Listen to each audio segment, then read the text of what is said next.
বিসমিল্লাহির রহমানির রহিম।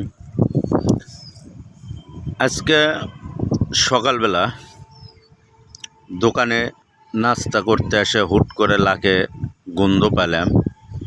গন্ধ পাই মনে হলো যে অবশ্যই এটা নদীর পানির গন্ধ, কারণ আমরা মাঝে মাঝেই এরকম গন্ধ পাই।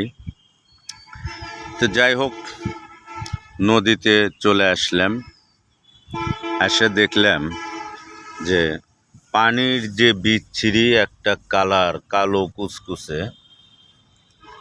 এখন ভিডিওতে এতটা কালো ধরা যাবে কি না, তবে একটু বুঝে নিতে হবে।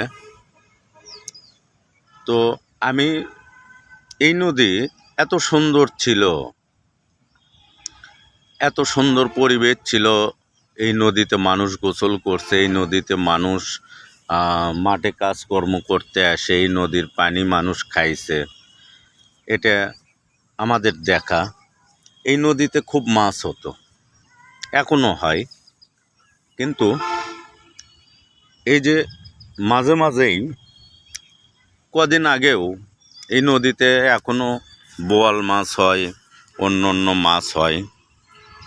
তো কদিন আগেও দেখলাম যে যারা মাছ টাছ মারে শখ করে বোয়াল মাছ মারছে, দেখলাম।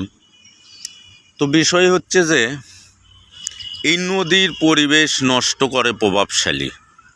আমি যেটা ইতিপূর্বেও একটা ভিডিওতে বলছিলাম যে এই নদী রক্ষা যদি না হয় তাইলে বাংলাদেশ, প্রত্যেকটা নদীর ক্ষেত্রে বাংলাদেশ রক্ষা হবে না। নদীর বৈষম্যতা ফিরে না আনলে বাংলাদেশের বৈষম্যতা ফিরে আসবে না। যে দেশে নদী নাই সে দেশে পানি নেই।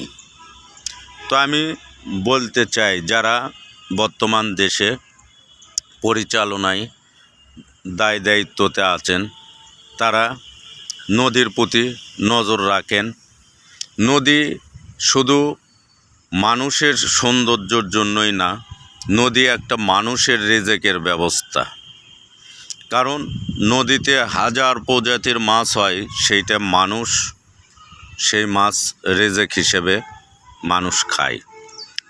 তো সেই জায়গা থেকে আমি বলবো যে এই প্রভাবশালীরা নদীর পরিবেশ, নদীটা নষ্ট করে, মাছ নষ্ট করে, তাদের যে বজ্র পানি, সে পানি ছাড়ার কারণে, সে পয়জনের কারণে নদী বিলীন হয়ে যায়, নদীর মাছ।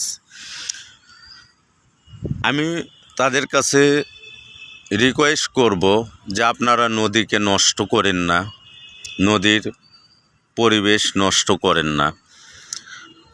আর যারা এই দেশ পরিচালনায় আছে তাদেরকে বলবো যে আপনারা এর প্রতি ব্যবস্থা নেন, প্রত্যেকটা নদীর প্রতি। এইটা করতোয়া নদী। এই নদীর বৈষম্যতা আমাদের কাছে এত ভালো ছিল, এত সৌন্দর্য ছিল, যা আজকে নাই। তো এখানে যদি আপনারা ব্যবস্থা না নেন তাইলে এই নদীগুলো বিলীন হয়ে যাবে। এই যে এই বজ্র পানি, এটা কিন্তু পুরো নদীতে পাওয়া যাবে না, কারণ যেখানে প্রভাবশালীরা প্রভাব খাটায় সেখানেই পাওয়া যায়। এই যে আমাদের হলো মাটিডালি বাগোপাড়া, এই বাগোপাড়া গেলে কিন্তু নদীর পানি পরিষ্কার, সুন্দর, ভালো, ওদিক সব আছে। কিন্তু এদিকে কেন এই পানি, এই নদীর পানি নষ্ট হবে? কেন এই নদীর পানি ব্যবহার করতে পারবে না? কেন এই নদীতে মানুষ মাছ ধরতে পারবে না? এইটা আমার প্রশ্ন। এখান থেকে, এই বাগোপাড়ার পর থেকে কেন এটা হয়? তাইলে অবশ্যই এই ক্ষতির জন্য প্রভাবশালী দায়ী। তো আমি বলবো যে আপনারা এই নদীর প্রতি একটু খেয়াল রাখেন, এই নদীর বৈষম্যতা ফিরে দেন, এই নদীর পরিবেশ যাতে ঠিক আগের মতো থাকে সেই পরিবেশ দেন। এত বিচ্ছিরি গন্ধ যে এখানে না আসলে বোঝা যাবে না। আর এত বিচ্ছিরি কালো এই পানি যে এইটা কোনো পানি না, এইটা কোনো মেডিসিন। তো ধন্যবাদ। আমি সবার কাছে রিকোয়েস্ট করলাম যাতে সবাই একটু দায়িত্বের সাথে এই কাজটা করে। খোদা হাফেজ।